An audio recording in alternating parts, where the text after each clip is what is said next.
Well, so one thing I'm gonna do, we have volume now. I've got to do all that over again because I didn't turn on my volume. So, ain't this Oh a my. rat? Ain't this a rat race? Okay, so okay, so here's the deal. We started the podcast once again with no volume because I'm lazy. I start the podcast for all you guys, and you guys caught me with angel food cake in my mouth, so I just had to roll with it. So let me do all this over again. So this week, once again, just like every week, is brought to you by TacticalPredatorHunter.com for your dog soldier approved gear. That's my one and only. Well, it's not my one and only. It's my one of two shameless plugs. The show is really, really fine tuned right now, and we're not using no BS products. We're not having to use any gimmicks. I mean, this is our show is really, really, really rolling right now with some good products that make the Predator Hunter's life easy, and they're all at TacticalPredatorHunter.com. And this week, we have Rich Higgins once again with us. Hey, Rich, how's it going? Terrific, Steve. Thanks for the invite. Yeah, we're gonna roll with this. Now, the last two podcasts we had with Rich, that sounds hillbilly. Podcasts. That's like my baby mama. Uh, I'm trying to take the hillbilly out of me a little bit, Rich. But so anyway, the last two podcasts were we dove really deep into the coyote, and for all you guys listening at home on iTunes or watching live on YouTube, one thing about it, we we really we really dove in deep. Well, this week we're gonna dive in deep. We have Rich here. Obviously, everything's rolling. Um, I got people saying no sound, and I think that's comments coming from, yeah, we got sound, so I ain't worried about them.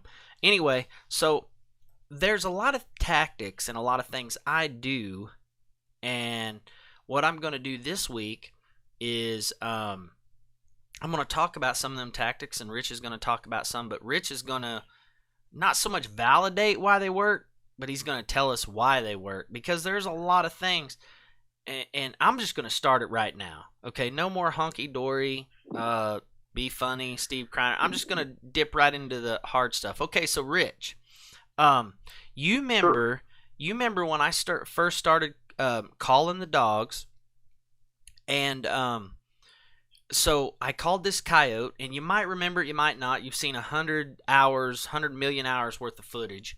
But I called this coyote. I'd stalked up to him because this is a tactic that I had to implement due to the pressure that I was applying to these coyotes. So I found this coyote. I stalked up where I knew I could get him called in good. The wind was blowing from let's say I'm looking down a fence row. It's blowing from left to right, crosswind to me.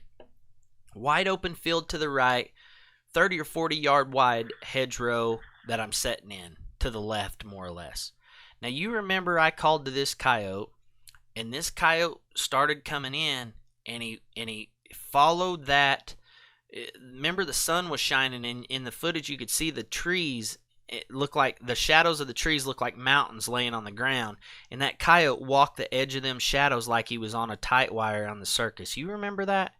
And then I Yes. shot the branch in two, and this was this was years ago, and this was like over 10 years ago. This was like 11 years ago, and at that time I was 28, so I'd been calling coyotes for about 10 years, but I couldn't afford internet till about that time, and that's how I met Rich and a lot of other really good coyote killers and callers. And so to this point, I thought coyotes went downwind. I made sure they didn't smell me. I made sure I had coyotes. I did everything simple. But this coyote went upwind instead of downwind, and then I ended up having to shoot through the hedge trees.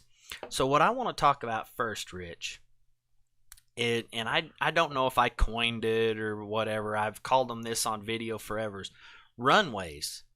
I remember me and Tyler. I remember me and you. I remember the shadow incident.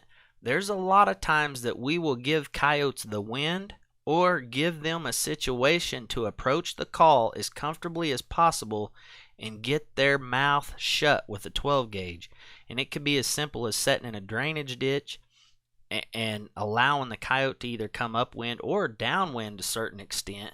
So if coyotes, here's my question, Rich. If coyotes can't reason or think, me and you know they associate, but if they can't reason or think, when I blow a call to a coyote and I tell my cameraman, watch that runway to our left, which could be as simple as a set of shadows on a fence row, could be upwind or slight downwind. What makes them coyotes do everything they're supposed to not do because they know it's the path of least resistance? So if a coyote can't reason or think, what makes these critters tick? When it comes to coming to the call, when they have to employ tactics of their own to come to the prey, which it could be us in the situation, obviously. What makes these things tick that way? Does that make sense? Well, I understand what you're saying, but unfortunately, you're making a statement that I don't agree with. Okay. You said that if coyotes can't reason or think, I'm convinced that they do.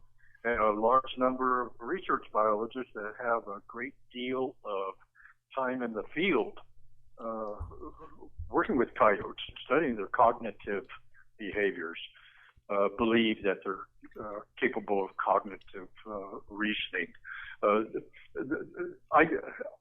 I'm just astounded that some of these guys, like Dr. Knowlton, who has 30 years experience studying these animals, more than that now, believes that they simply react instinctually. But how can that be if they're able to initiate action? And it's action that requires reasoning. And so I'm just astounded that people think that it's not capable of reason. Well, this is what's going to make this week so special, because I kind of figured you was going to say that. So, I kind of figured you were suckering me. No, I wasn't suckering you. I love this. I love the conversations me and you had 10 years ago in that Bronco, and all the phone conversations and the hunts and the time I flew back and hunted. And so I'm not baiting you out, but there is stuff that we agree on and stuff we don't disagree, sure, that we disagree, and that's what makes us all better as people and coyote hunters. So, I'm not the biggest biblical guy in the world. I am a Christian, and I probably could do a better job at that. But now let's play the biblical card. Like, animals are not supposed to reason, correct?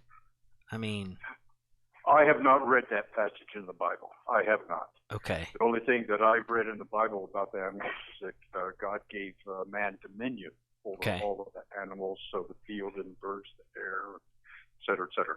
Okay. I don't remember reading anything or hearing anything or any passage where they were incapable of reasoning. Is there a difference? Is there a difference between reasoning and thinking? Well, reasoning is thinking.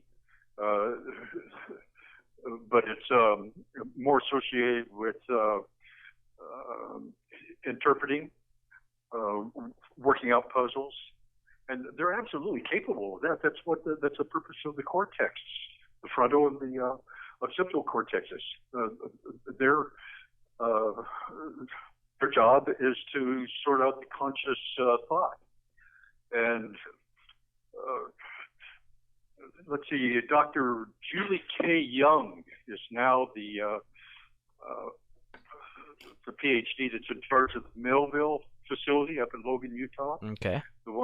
It's the only federally funded research program in existence right now. Obama's budget cuts eliminated everything else, but they still have 100 coyotes on 164 acres up there. And they're presently doing research on there are 100 adults. The there used to be 124 breeding pairs when Dr. Jager was there. But anyway, they're one of the.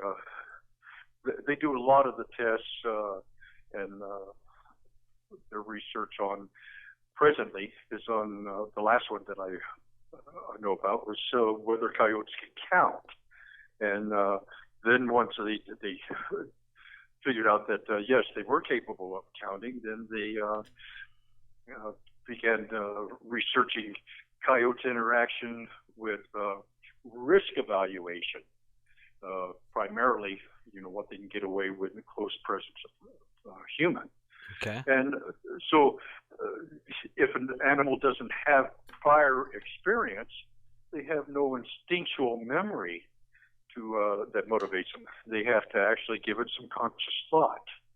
And again, you're talking about canine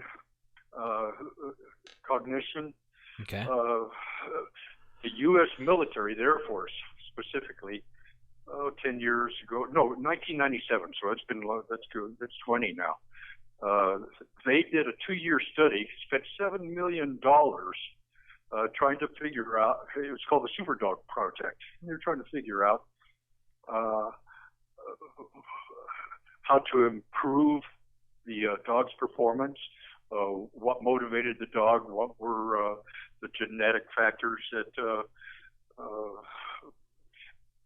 developed the type of working guard dogs that they were trying to develop. And after 2 years, $7 million, the final synopsis of the report was they do not know why the dogs behave as they do, but they feel that it's enough to know that they will. And then you can apply that to coyotes. Yeah.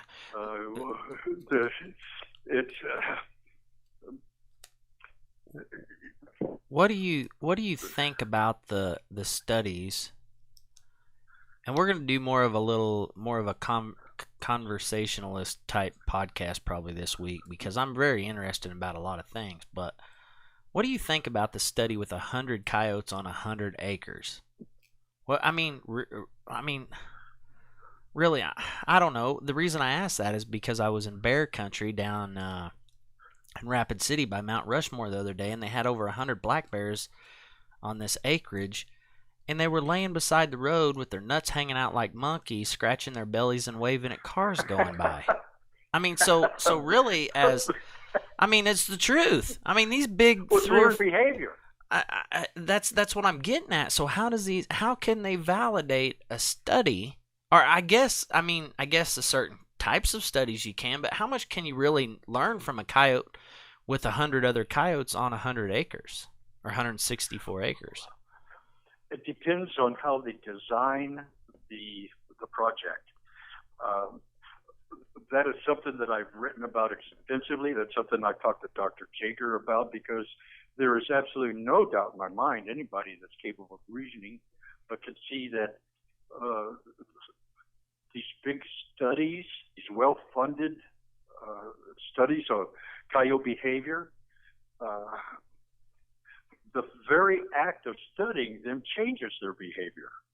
Yes, I agree with that. The manner in which they have to capture the alphas, identify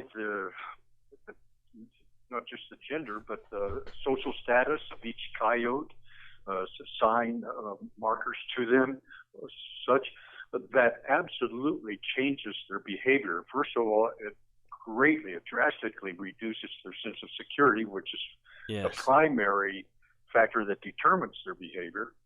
And it just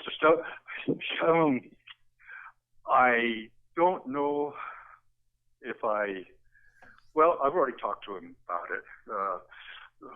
A biologist that I visited, communicated with, great respect for him, PhD, which means that he has his candidate students working on these projects with him. And they would go out into the field, and it was a day trip for them. They would comport themselves, their behavior was the same in the field as it is in the classroom, because this was essentially a larger classroom for them. And so they would socialize, they would laugh, they would talk, they'd have a good time. And these alphas who have claimed territory are not going to abandon it. Yeah. They're going to keep track of everything that is in there. In their studies, they've determined that if they would turn over a rock or whatever, the alphas would know and they would come investigate. The thing also is that the very first time that they capture the alphas, they use the leg hold traps, and then they would process them.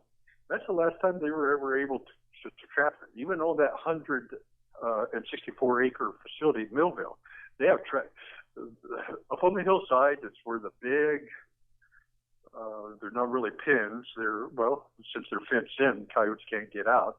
Yeah. Essentially, they are pens, but they're many acres. They're large and have good cover.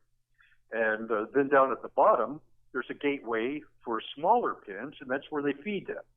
And that's the coyotes come down there at night, and they set traps. But back then, when Dr. Jaeger was there, they'd set the traps every single night. Every single morning, the traps would be dug up and either sprung or flopped over on the side. And so it's kind of a game to them. But they could never trap them a second time. That's why you never trap a three-legged coyote.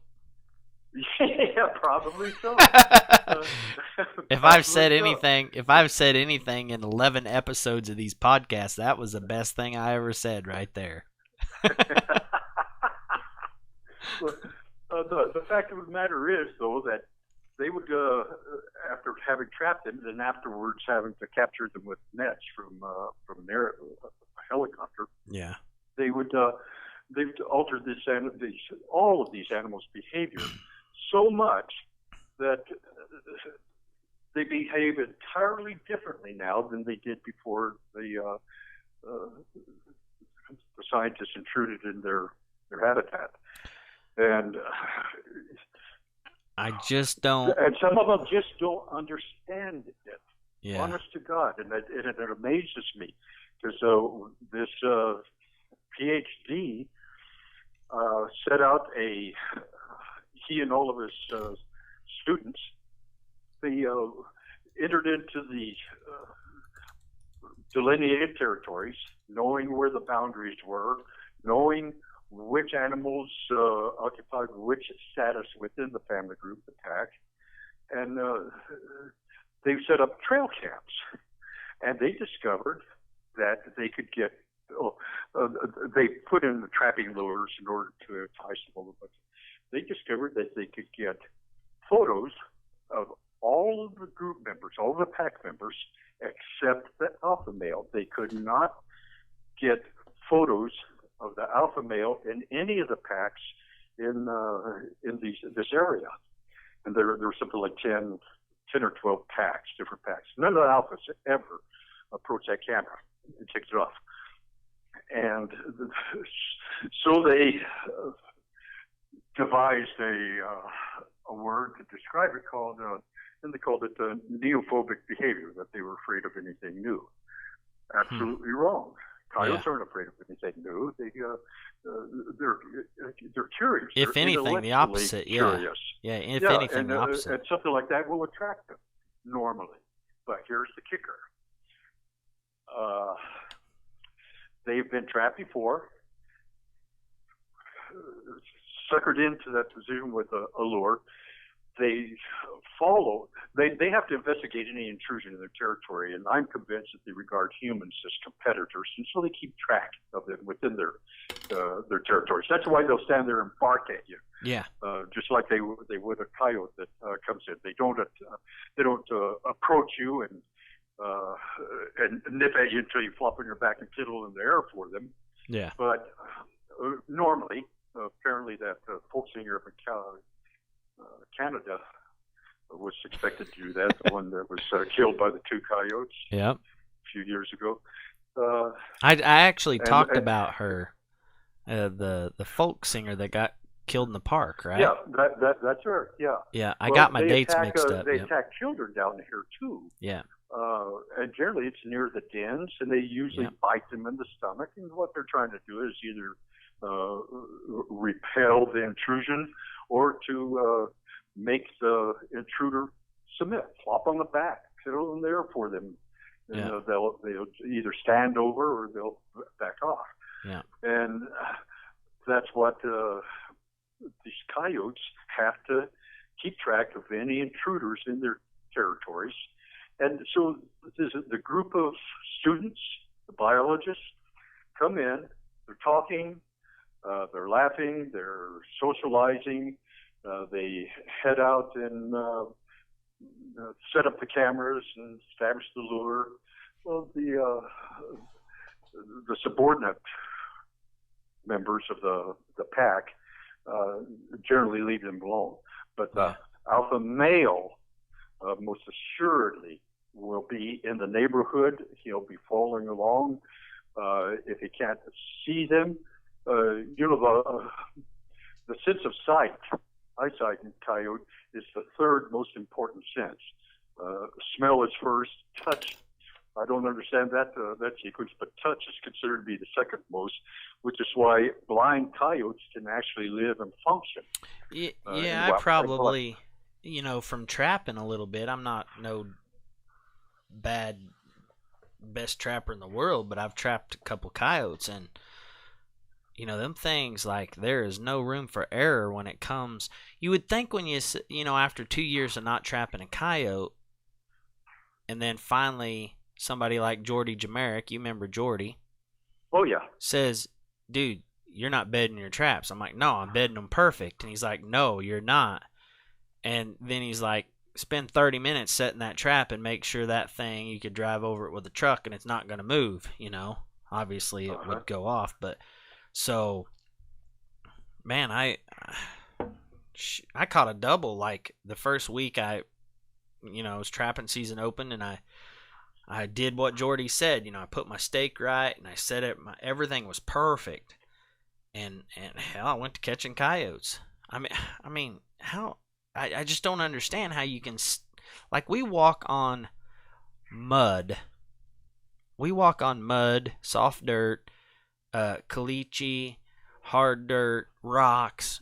I mean, every walk of life is on a different piece of ground, and that's not something we want to see in a meme and somebody quote or whatever. But I mean, we walk. Every step of life is on a different type of ground.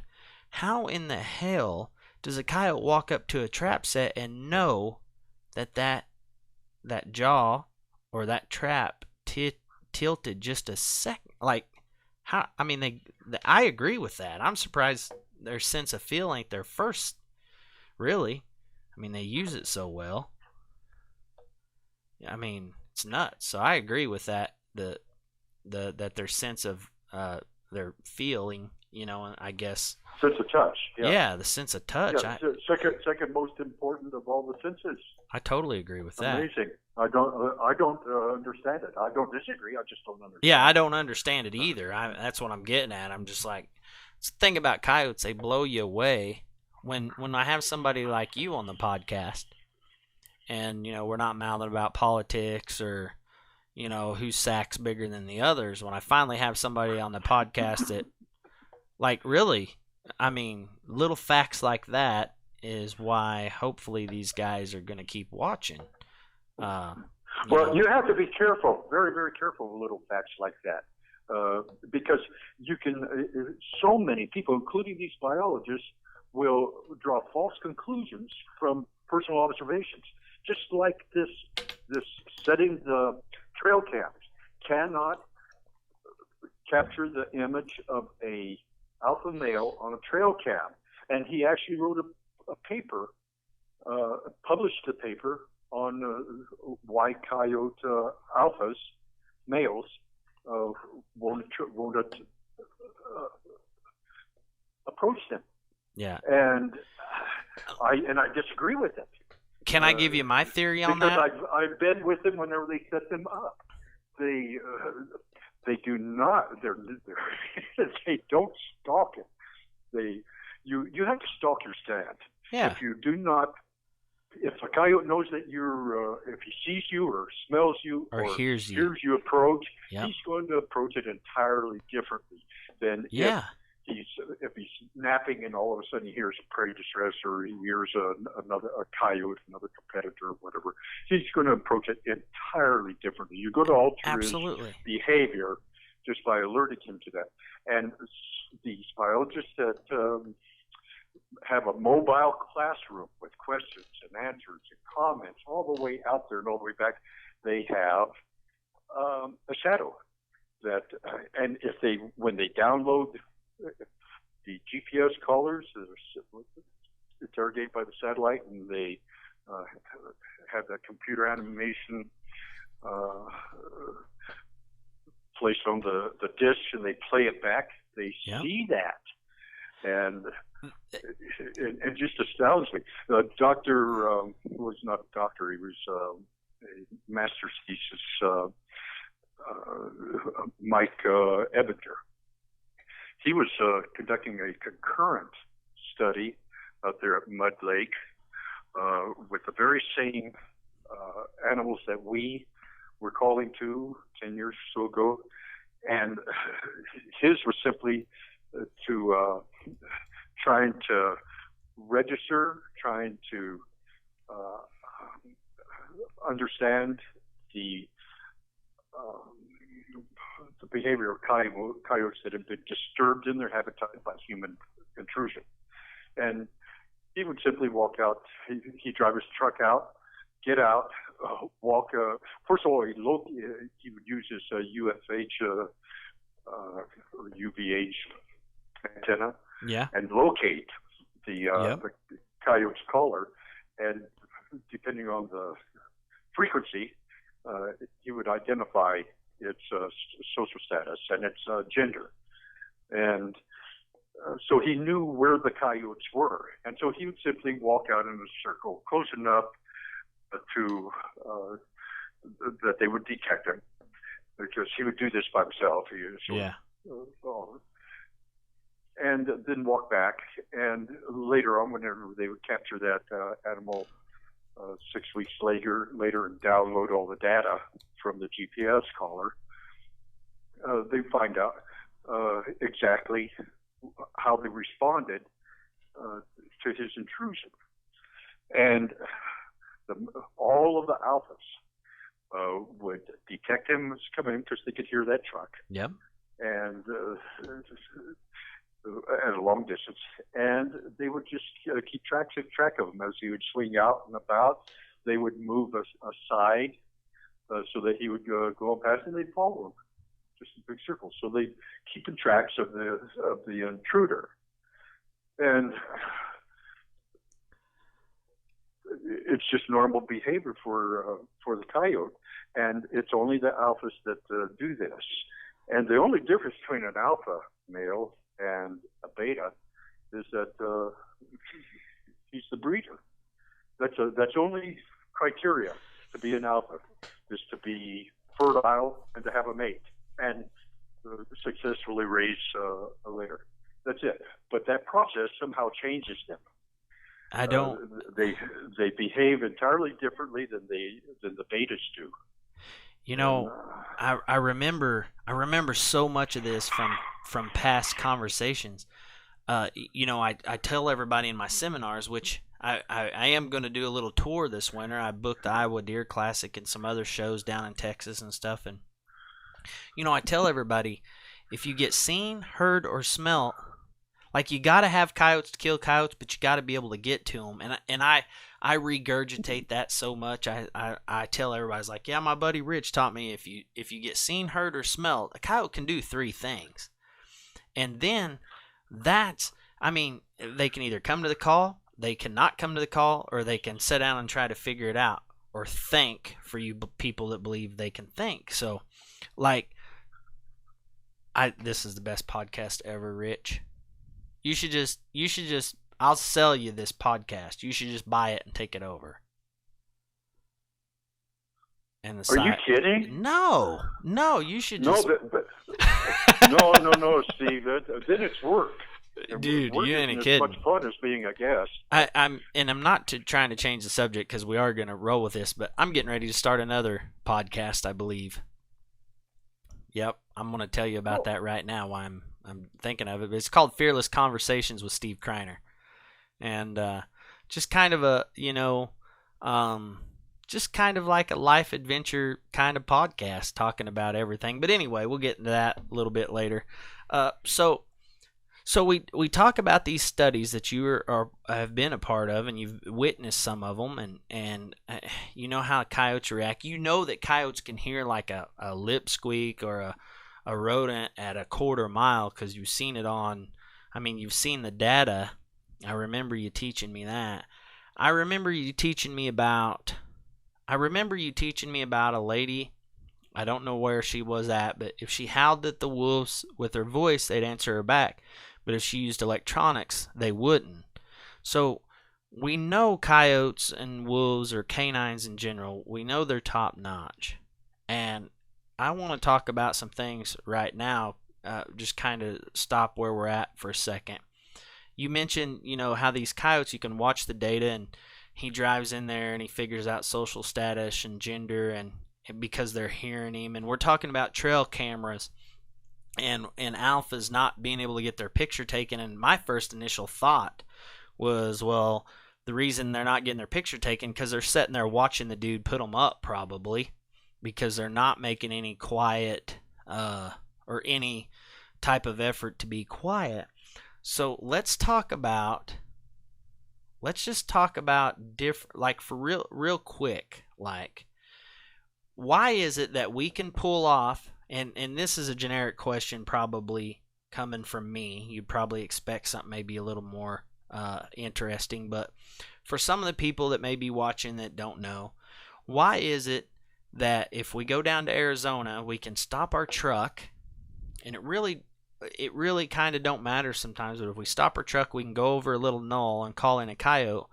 Why is it in some parts of the area, and Arizona's getting more like this, but why is it some areas you have to walk a mile in, like where I live in now in Wyoming? I mean, if there's any motor noise whatsoever involved, you're done. And Exactly. I think some of your coyotes are getting way more pressured. Everybody wants to go to Arizona, and Arizona, me and you both know, is not like it used to be. Oh And gosh, no. so why is it like I do they and I know the answer to this, but for conversation's sake, let's talk about breeding things into coyotes. So you can go to some part of the country and get away with crunchy snow absolute murder, but you can go to other areas, and I'm talking hundreds and hundreds of open thousands of acres early in the season. I know they haven't flown it yet. I know I've got Yoy. I know I've got 2-year-old coyotes. I know I've got coyotes that's been around the block, and I've got a lot of coyotes that haven't at this point at certain times of the year. But I still have to get 2 miles off the damn road to kill them. For the people listening at home, is it bred into them? I mean, like, do they like, and this will kind of kick back to these studies, I don't believe in these studies of coyotes and these pinned up coyotes because I think it's invalid, but like, what about in the wild? How does these young coyotes know? Like, how can I not go in September and kill every damn coyote in the freaking country just by walking 100 yards off the road? That's my question.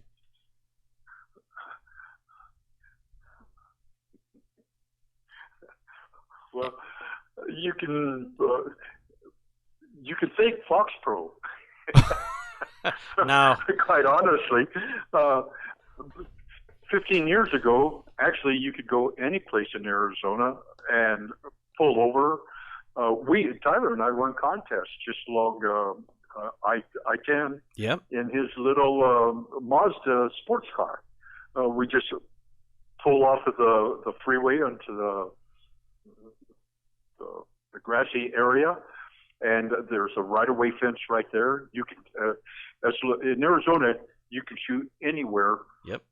in the state that as long as you're not within a quarter mile of a occupied building. You cannot shoot from or across or onto a road or a railroad. And so as long as you're off of the shoulder, you can shoot. Yeah. So we'd simply cross over the road, get into the very first cover, and call. And we won contests doing this. Yeah. Dan Carey and Gary Clevenger attended one of the APC functions, and after it was over, they drove down 79, which is the highway from State Route 60 that goes down to Florence and then further south down towards Tucson.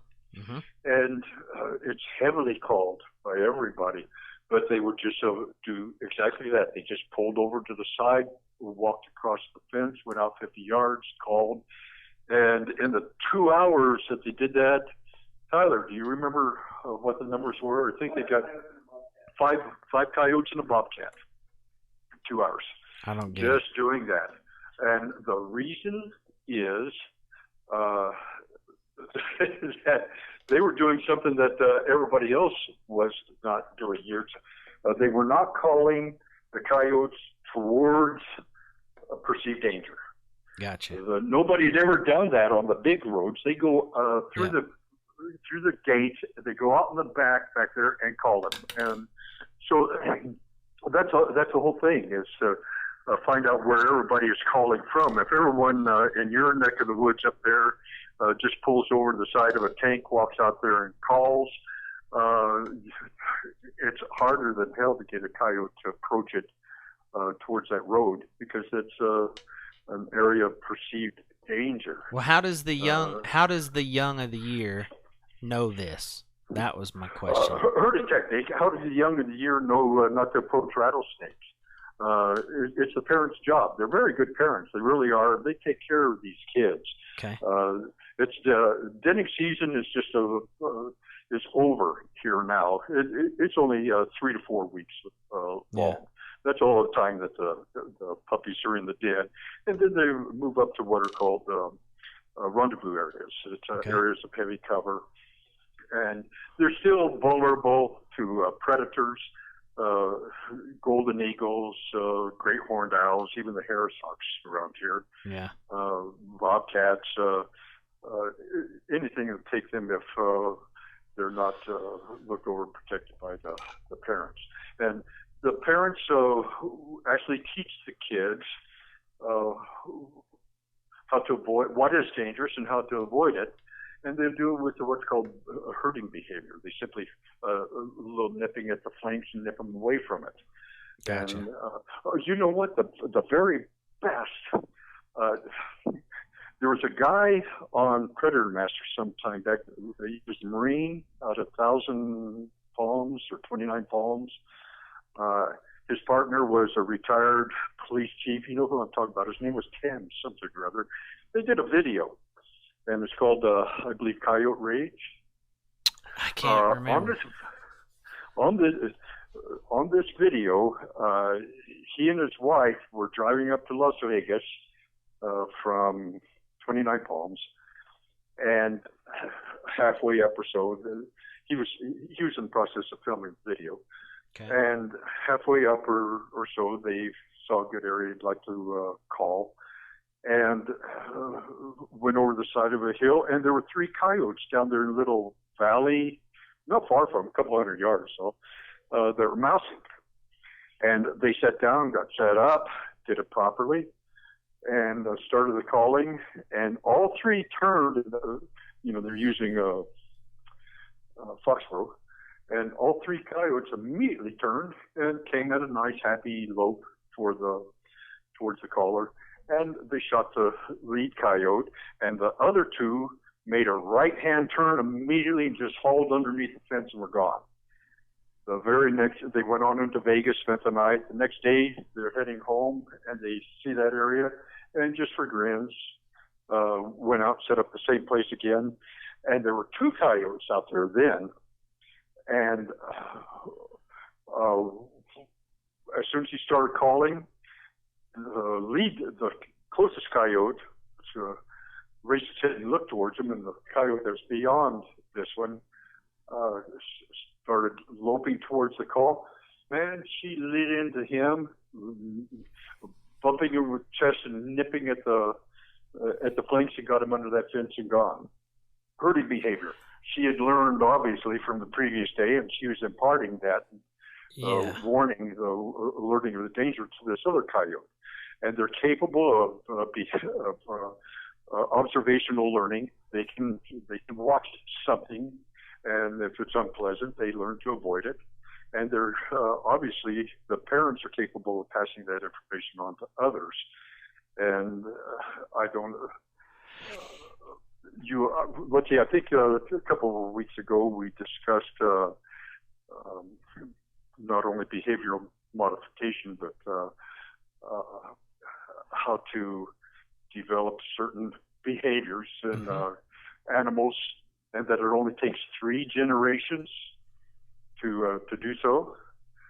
And that's since the monoceros, that's only 3 years. So after 3 years of hearing fox crows and that white electronic noise, I don't know if with the modern technology today, if it still has it or not. I know that wolves can detect it, so there's no reason at all that coyotes cannot. I'm kind of surprised that that coyotes will approach electronics of any kind that emit this electronic signal, this electronic noise, because they hear it once or twice, and then they're subjected to the really, really unpleasant consequences of approaching that sound. They're not likely to do so again. I got to witness what you was talking about one time, and I'm sitting here, my head's about to pop. People at home's probably like, oh, Kreiner's in deep thought. So I'm soaking this up, and it's weird how this brings up stands that I've made that I've forgotten about. I was calling these coyotes once, and there was 3 coyotes, and I probably told you about it, but I can't remember where it was. But I had this coyote coming in on a rope, man. I mean, freaking digging it. And then this coyote that looked 15 pounds smaller, probably the female, T-boned out of nowhere. T-boned this coyote just like she would a dog. You know, like if you walked your dog close to a den, you know how a coyote will walk up and just T-bone a dog or run up. Yeah.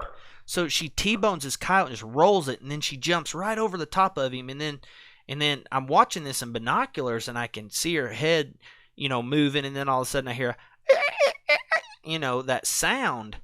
You know how you can watch it in binoculars before it hits your ears.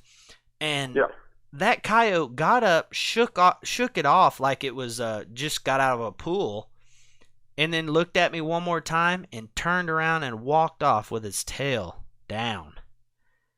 And that's when I, like, holy crap, and I get hair on my neck just talking about that stand, because I had forgotten about it until you started talking about the postures and gestures and how they nip, and it was so amazing that the female, which, I don't know if this big coyote was like I don't even know what it was. I'm not a biologist, and I'm not in deep of knowledge, but this coyote was substantially bigger than this littler coyote, and the littler coyote I figured was the female of the bunch. And I mean, just come out of nowhere, and I mean, ass-ended this coyote and stood over him, like straddled over him and yipped at him, and then just walked off. And this coyote got up, and this coyote could have ate her in half. Got up and walked off, followed her off, and I was never so mad in my life. But I'm not surprised at all. Smart. We do know, too, what amazes me is that after, 15 years of Foxborough, I'm not picking on them, it's just that they were so successful that all of the big stores, Cabela's, Bass Pro, all of the sporting goods stores carry Fox Pros.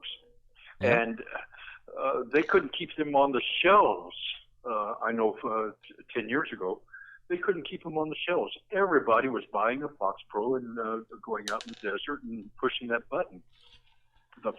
The coyotes that were less cautious, the ones that had a higher security, sense of security, they would die. Yep. And natural selection, the only ones that are, by the end of the season, you don't get very many responses left. Yeah. So many of these coyotes have learned that, and the aggressive ones and the less cautious ones die.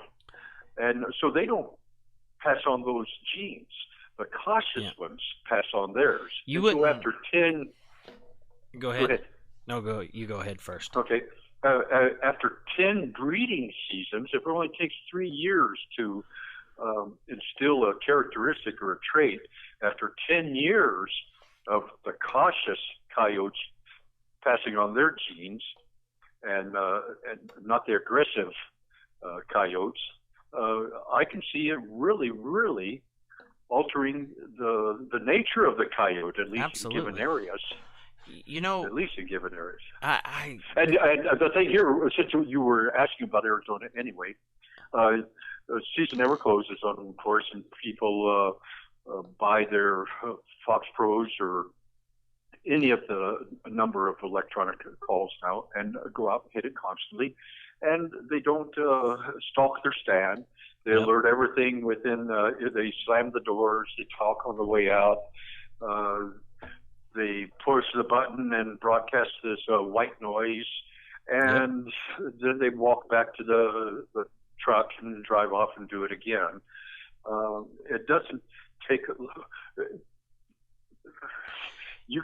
any place within a 2-hour drive of the large metropolitan areas in Arizona are shot. Pretty dry. It's hard to get anything to come in at all. You wouldn't believe how many calls I sell a year, and I tell them, because they're like, a lot of people will say this, and I don't just roll with it. I want to be honest with everybody, but you wouldn't believe how many calls I sell a year because people think by changing the call, and for everybody listening at home, this is going to be a true testament, because you won't find very many people in the call business like myself saying this. You wouldn't believe how many people buy my call a year because it's different, because everybody has a Fox Pro and they want to do something different. And I understand the ideology behind that. And I talked to them. So do I. I talked to them about it. I was like, listen, a playback device is a playback device. And, obviously some libraries are better than the others. And I will throw this out there that the Dog Soldier FLX has Bill Martz's library on it, which is epic. But, everybody has a library, some better than the others. Say that again, Steve. You have which library? Bill Martz's, all the sounds on my FLX is Wildlife Technologies. Oh, the finest kind. Yeah, and you know what? What's so intriguing about Bill Martz's library now is that everybody has Fox Pros. So the Fox Pro library is so strong, and Mike Dillon should send me a check, because I talk about Fox Pro a lot, because they're a great call. They're a very successful company, and they are absolutely. And but this has been the most or the least selling product podcast or anything anybody's ever seen in the hunting industry, I promise you. Because there's been some good podcasts on predator hunting in the past, and they were bought out, and then they're not on air no more. I'm doing this simply because I enjoy it. But I talk to these people. You can change playback devices. Maybe your call has noise in it, or maybe it's not as clear. Fox Pro, that case, they don't have to worry about that. I mean, unless you buy the cheap $200 one, it sounds awesome. Now, the libraries are different. I totally believe in that. But I believe in the idea of confidence. almost like I was talking on a video today that I'm going to upload to the new podcast channel. I was talking about, what does fearless mean to me? It don't mean without fear. It means that somebody or something or some situation's thrown up a wall between point A and point B, and you got to deal with that. And how you deal with fear dictates the outcome of your life. I believe that in coyote hunting. If you grab, you mentioned a while ago that these people killed a coyote and then they went back and the two coyotes were there and learned a lesson. I called in a coyote 3 days in a row one time and shot at him 3 days and never killed him before he quit coming back. And nobody believes me on that because they're like, oh, you don't know because coyotes look like coyotes. Not if their ass is black, and I'm not being racist. I called up the only black coyote I've ever seen in my life. I called him up 3 days in a row, and I shot at him 3 days in a row, and the fourth day he didn't come back. And I went back the fourth day because I thought, well, if he's that big of an idiot, I'm going to have to kill him. Well, I had bought a brand new rifle, and when you get a rifle, it just fits you, and like the first coyote you shoot at, you kill, or the first paper you shoot at's an awesome group, and everything just flows.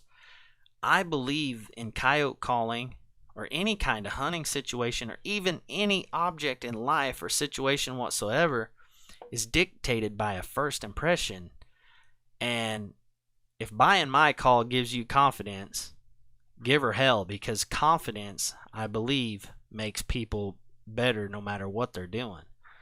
Oh, absolutely. That's true of your stands. That's why people ask me how long I sit on a stand, and I say, well, it depends on the confidence. Said a high confidence stand is a lot more productive than a low confidence stand, so I'll stay on some of them much, much longer. Yeah. And some of them that I have little confidence in, even after I just got set up, and they, for whatever reason, sometimes just an impression, I sometimes call them off just after a few minutes. On a high confidence stand where I'm absolutely certain that coyotes are out there and that I know that they're within hearing, I'll stay an hour. Or in Missouri, I would sit on a stand for 2 hours or more. And, oh my gosh, I learned a lot from there. Right down the street from you, actually, you were there in Bolivar. Yeah, you know where Halfway is? Yeah, I know where Halfway. Yeah. Yeah, well, I had a good friend in Halfway. We do a lot of calling there. Yep. And over Republic, I had a couple of goat ranchers over there that that I would help out occasionally. They'd give me a call when they were having problems. But all those little goat ranchers were 40 acres, and that's only 440 yards by 440 yards, on a side. Yeah. And yet I would still do 3 stands in that 300 or that 440 yards. But that's what gave me the idea and the confidence that in some of these areas that have concentrations of coyotes, that they're in there for some attraction, whether it's a feedlot or whether it's a dead pile or if it's ripe melon patches. Tyler and I will take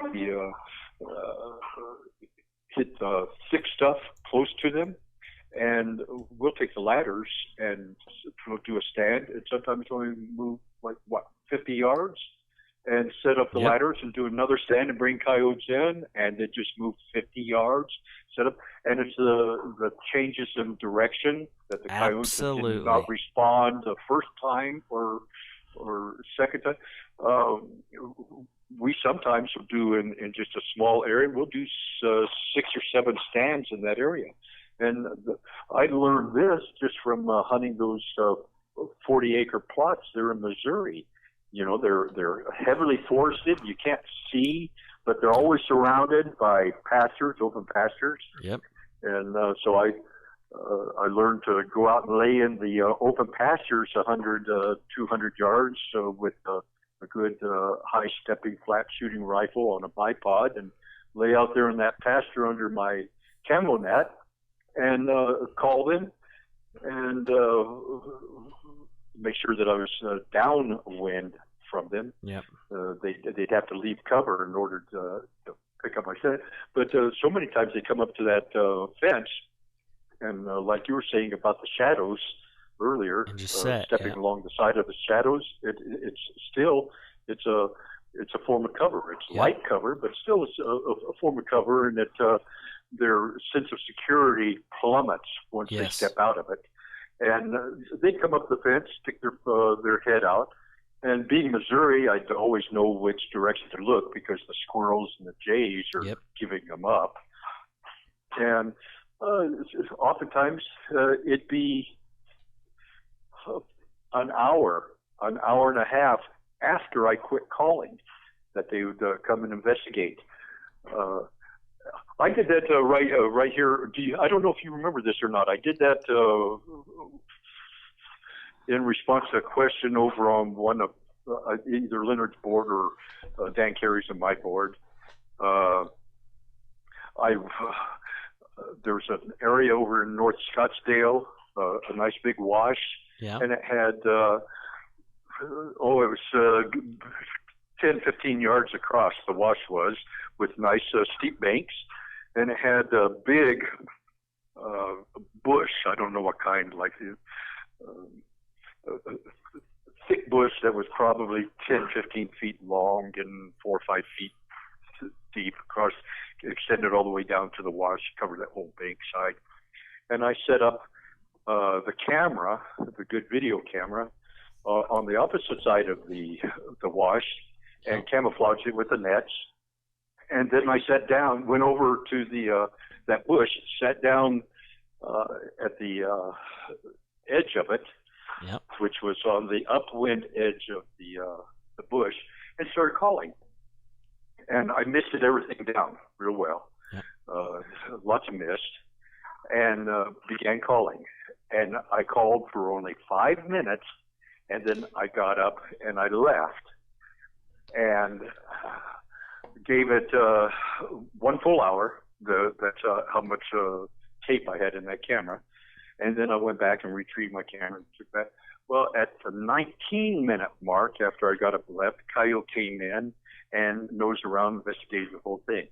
At 27 minutes, another coyote came in from above the top. It didn't come over and nose around where I was sitting, but it walked down the downwind edge of that bush and sniffed every leaf.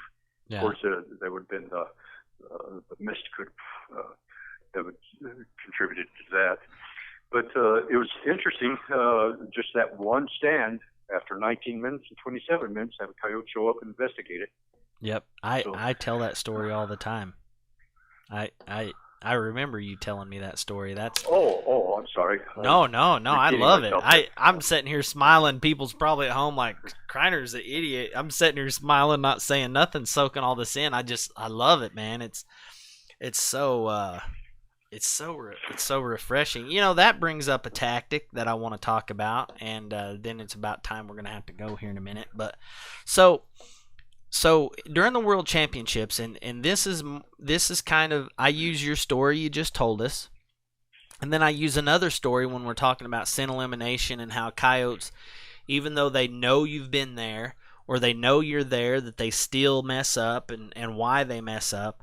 So in 2009 or 10, me and Clay Owens was hunting the World Championships, and I had already killed, we were on the Colorado side, and you can only kill 5 a person in a contest for the weekend in Colorado, but I had already killed 3 or 4 coyotes, or excuse me, 3 coyotes, and we went to make this stand, and the wind was blowing in our face walking into the stand, but a coyote was just cussing us to beat heck in this wide open pasture on the downwind side of the pickup. And this ground was flat, and there was a canyon. We were calling the canyon.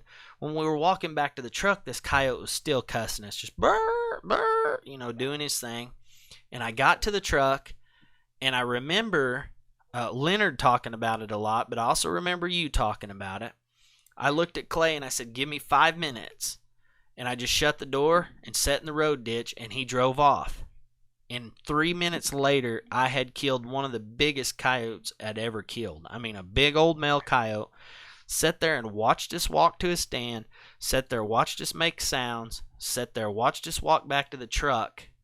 And then Clay drove off, and I killed that damn coyote. And I didn't snipe him either. I killed him at 40 yards. And so You would be amazed how often that happens. I know, and that's what I'm getting at. The whole theory of this podcast tonight was off the wall tactics, and we kind of got on a little tangent. And I know I'm loving it, and people's loving it. So this is a great podcast. But to close it up, let's talk about one more tactic. Leonard, I believe, talked about it, and you talked about it, about hunting in threes. One guy would go to the truck, drive off. Two guys would sit there and make a stand. One guy would stay on the stand. The other guy'd go to the truck, drive off, and they were in a rotation where constantly, actually there's four people, I guess, constantly people were staying behind at the stand while the other two went and made another stand, and then they were in rotation. And more often than not, these people were killing coyotes on the stand after the other guys walked to the truck and drove off to make another stand. These guys were killing coyotes just by sitting there. And that is a tactic that I think is overlooked, just for the simple fact it's overlooked by me because I don't hunt with that many people. So it's hard to. It's an extremely effective tactic. Yes. And the fact is that it's only effective if you have a couple of people on stand waiting for the investigating coyote to show up. The other two, and so that they're not wasting time, have to be off doing another stand, far enough down to where it doesn't interfere with this the coyote that's going to follow up and investigate. And it's such an effective ploy that Phoenix Pharmacology incorporated their rules for the best of seven, the monthly club hunts. You cannot set up stands more than 100 yards apart. Not stands, but the callers cannot be more than 100 yards apart, and all of the members of the team have to be on the stand. And because that is very, very effective, and so many people are not aware of that. The coyotes have to, and like we said, the nose is their most important sensory tool, and so they don't actually have to see. Yeah. They actually don't have to hear, because that nose is going to tell them everything that they really need to know. Yeah, during the World Championships, you can go a mile, and I'm telling you what, me and Clay implemented that, but still we didn't implement it enough. I think if it's kind of hard for a two-man team to do, but if you were in the right spot and implemented that tactic during the World Championships, it's so high-strung and you're so amped out and you're so Red Bull winged up that it's hard to sit still like that, you know. It's well, I told you about the president of Arizona Predator Callers asking Tyler and me to accompany him down to southern Arizona to a ranch that had a nice big dead pile, and coyotes weren't responding. They weren't coming into the calls. Yeah. And of course, they were pressured because those ranchers were actually driving out there at night, and man. It was not legal at that time. But they were taking the coyote predation seriously, and so they would drive out at night and spotlight and shoot anything that was in range. And so they were pressured, and lots of people were calling the areas. And the very first morning, we went out to the edge of the canyon that the bed pile was in, and there was rolling hills on the other side, and hills that came down to a point there. And good size range of hills, and then another valley, another range of hills, a quarter of a mile away from that. And the first stand, we were looking at, Tyler and I did the calling, did some howling and calling, and you could see the coyotes come down to the edge and not expose their whole body, look around, check the whole thing out, and see that nose up in there and working. Yeah. And then turn and leave. Nothing came in. And so we walked downwind and curved around and came up the back side of the hill on the opposite side of that valley, overlooking the dead pile. And same thing, went over the top of it without skyline yourself, stalked it, sat down and did the very same stand again. And do you remember how many coyotes we saw there? You don't remember either. I know that the coyotes came in. He knocked one down on that, but he was still talking to us about that. He was amazed at that behavior. I said, let's go over the top of this hill that we sat on and glass the hillside on the other side of that valley that was upwind from us. It was behind I don't know if I'm explaining this properly. There was the dead pile, and then to the south of the dead pile was our second stand overlooking it, and behind that one was another valley and then another range of hills, and that's all downwind. I said, get ready. And we went over the top of it, and sure enough, there, Coyote, 400 some odd yards, cross over there, walking sideways along that hillside, testing the wind, tasting the wind, and he killed that one. And because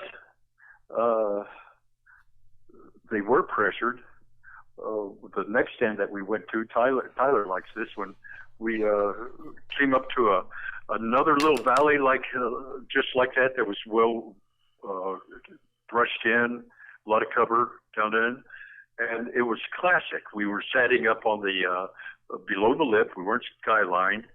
We had the sun at our back, the wind in our face. It was exactly what he considered the classic perfect stand. And like I say, the wind is in our face, and we're overlooking this little valley. Tyler took his little 243 and went behind us downwind on the other side of that hill. And we were calling, and we did a regular 15-minute stand. 5 minutes or so into it, Tyler's little 243 went off, and we went ahead and finished another 10 minutes or so. Nothing came in. We didn't see anything. But Tyler had been sitting there in view of the truck. And did you hear the coyote's feet first, or you see him? Sounded like a cow. Oh, did you hear that? Tyler said sounded like a cow running by. Came hauling by, and Tyler, heading for that downwind. Check it out. Find out what we were, without us ever knowing, ever seeing. And Tyler was set up properly to intercept that kind of behavior. You need 3 people for these, though. Yeah. Don't cover all 120 degrees. Yep. Absolutely. Well, hey, Rich, we're at 1 hour and 15 minutes. I am going to wrap it up here in just a second, but I've got another guest, Zach Barrett, coming next week, but I will get with you personally, and let's try to do this again real soon, like in the next couple weeks or so. Does that sound good? Yeah, we never did finish the olfactory analysis, interpretation, perception. Well, I wanted to break it up. I wanted to break it up a little bit this week, and I knew this conversation is going to get a lot of people back to the last 2 podcasts and get people amped up for the next one you're going to be on, because we're kind of just, like I said, we're trying to feed all parts of the fire, and it don't get no better than this. This is good stuff, epic, and I appreciate you being on. Okay. Well, since you're winning off the wall stuff, then next time we can discuss the ladders and the real thick stuff. We can discuss doing the ugly cow thing and actually moving on them, having to stand there and bark at you, let you get right up on top of them. Yeah, I sent you that text today saying, we're going to talk about off the wall, kind of feed the Let's Kill Coyotes guys, and me and you get to talking. I wish we ain't got enough days in a year to. There's a lot of good info to cover with coyotes. Well, me and you could go broke talking with each other. But Rich, I appreciate you being on, and I'll catch you in a week or so. How's that? Okay, that's a deal. Thanks, Rich. Good. Man, I love you guys. Hey, I'll talk to you soon. Talk to you later, brother. All right, brother. Bye-bye. Man, I tell you what, guys, Rich Higgins, I've known him for years. He's such a freaking good dude, man. Him and Tyler, I've hunted with. Tyler's his boy, and I've done a few campouts with him, and I've hunted some contests with Tyler and made a lot of stands with Rich, and just the info is just Whew, off the charts. I love it. The podcast, tonight's podcast, I get messages every time Rich is on. You set the bar, you set the bar, you set the bar. You might as well quit because you ain't going to beat that one. Tonight is the most epic podcast that predator hunting has ever seen. Straight up, plain and simple. Anyway, I want to talk to you guys about a few things. Listen, thank a veteran every chance you get. Without veterans, we can't do nothing. And at the end of every show on TV, at the end of the podcast, you always hear me say, stay fearless, keep your head up, move forward, and don't apologize to no one. Well, you always hear me say, stay fearless. Eric Garcia just asked me, what's the key around my neck? My fiance bought me this key, and it has fearless stamped on it. And, you know, somebody asked me a while back, what's the most important tattoo on me? And it's the fearless tattoo. It is not because I think I'm the baddest sucker to walk the earth. It is not that I'll grab a motorcycle and do a 360 in the air and land it. It's nothing like that. You heard me say it earlier in the podcast. If you're at point A and you want to get to point B, and someone or something or some situation gets in your way, a wall. That wall is fear. And I'm not talking about rattlesnake fear. I'm not talking about monster or clown fear. There's so many things in life that we're scared of and we don't even realize it. Myself, I wear my heart on my sleeve a little bit. I care probably too much what people think about me. I'm telling you, I care a lot about people. You know, I've only felt hatred once in my life, and I hate feeling it. But most of the time, you know, even the people that dislike me and I don't like, I still care. And what I'm getting at is when somebody throws something in your way or a situation in life occurs, you got to just keep your head up and stay fearless and go through it. I'm not trying to be all weird on you guys, but Eric asked me what the key was around my neck, and that's what it is, man. It's a reminder to stay fearless, and that key meant so much to me that I tattooed it on my arm. It helps me no matter what is thrown at me. Now, I could give you 100 million examples of walls thrown in my face from point A to point B, which is the first time I wanted to be in this industry to now. I'm dealing with a situation now that I do not like to deal with, and I don't want to dislike the people that done it to me. But you know what? I got to stay fearless, I got to keep my head up, and I got to keep moving forward. Now, I love doing these podcasts. I always wanted to have a radio show. I wanted to have a radio show more so than I wanted to have a TV show. Believe it or not. This whole TV deal just happened. But I'm going to tell you right now, I'm getting ready to start a new YouTube channel. It's probably not going to be a live podcast type channel yet. I will move it to iTunes if I get enough response. But I want you guys to go to your search engine after we end this podcast, and I want you to search Fearless Conversations with Steve Kreiner. And it sounds really unique, and it sounds tactical, and it sounds like, oh, Kreiner's trying to get rich off of us again. No, listen. Fearless Conversations with Steve Kreiner. We are going to be talking about probably nothing industry, because my life is so driven and my life revolves around this industry, and it would be refreshing to be able to pick up a nice Dunhill pipe and show you guys a tobacco pipe and say, hey, this is my new Dunhill pipe. Or, you know, I make tobacco pipes now. It'd be nice to show you guys a new pipe. It would be nice to show you a new knife that I got from Rusty Wade and talk about maybe what that knife meant to me and how I knew Rusty. I want to talk marketing. I want to talk business. I want to talk about everyday life. I want to talk about the things that gets me up every morning, whether it be relationships, marriage, being a child in a divorced family. I know about that because my parents were divorced when I was a young age.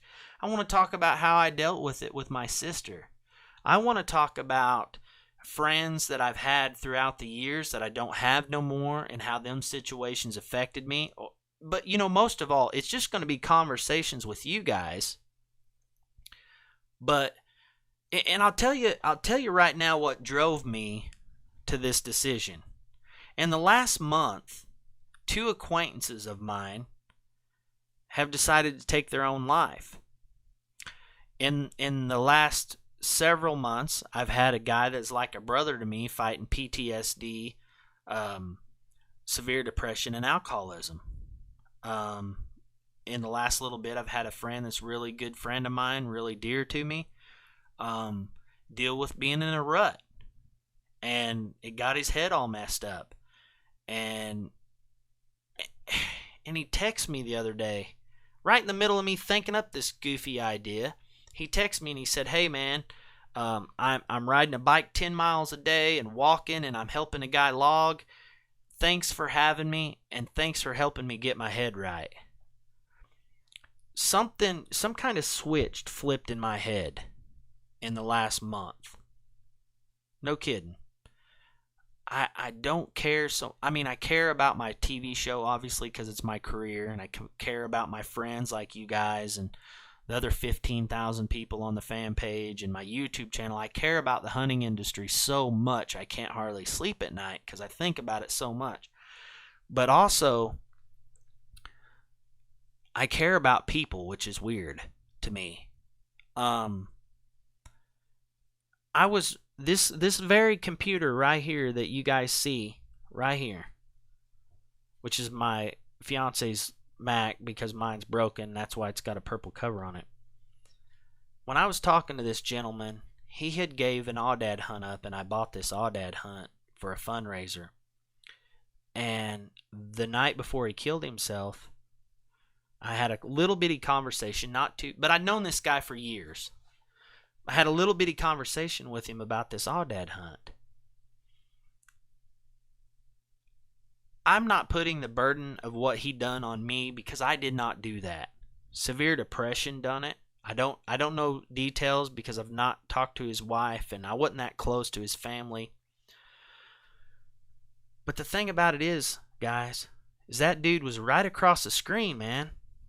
Right across the screen from me. And I didn't even know that he needed. I didn't even know that. I knew he was, and I'm not meaning this to sound bad. I knew he was kind of out there a little bit and been struggling for years. I knew that much about him. I was that close with him. But at the time, he was just a dude that kind of went off the tangent every now and then and got mad. But at that time, during this conversation, I had no idea that he even needed help. Would I have been able to help him? No.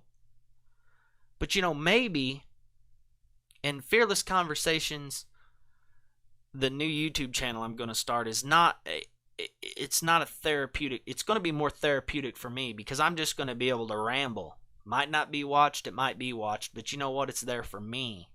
But being able to talk about things outside the industry, this guy didn't even know that I had open arms or I had a phone number. He didn't know. He could have called me. I try to call my one really close friend every day or text him every day at 11 o'clock. It's on my phone. I set my alarm and it goes off and I call him or text him. If I'm not on the mountain, the last 2 days I've been on the mountain, but how's your day? Hope your day's going well. Just a simple text. Just him knowing, hopefully him knowing that I'm here. If he's ever in a struggle, he can call me. So that's what, I don't know. That's what I'm going to do. I don't know why. I'm not trying to be weird on y'all. You guys may be like, man, Kreiner's lost his rocker. But here's the deal. I'm going to do it. And I'm going to talk about anything from beard oil to tobacco pipes to the tires I put on my truck to working cows at Dirk and Jen Jenkins' house the other day and getting the crap kicked out of me a few times. I'm going to talk about the house we're remodeling and flipping right now. I'm going to talk about campgrounds. I'm going to talk about whatever I want, because I'm starting to get in this little deal where I really enjoy this a lot, and I enjoy you guys watching. These podcasts are watched about 500 to 700 times a week. Not much. But you know what? There's 28 people watching it right now at this minute, and that means more to me than anything in the world. So after this podcast, and I just created it, so it might not even be on there, but just look for Fearless Conversations with Steve Kreiner and subscribe, because stuff's going to be uploaded very, very shortly. With that being said, stay fearless, man. Keep your head up, move forward, and apologize to no one. Thank a veteran. Thank our men in blue. Thank of firefighters. Man, there's a lot of people in this world that keep us going, and they don't get enough respect either. So, and be more mindful about the people around you. And I promise I'm not going to go on this tangent no more. You'll have to go to Fearless Conversations for that. But just be mindful of the people around you. And I'm the first guy that wants to jump on the bandwagon and kick somebody's ass if they need it. And I'll still do that. But as far as mouthing and throwing this keyboard around, I'm a brand new man. Because you never know where that one punch of that key is going to take you. Peace out, homies. I'll catch you all next week.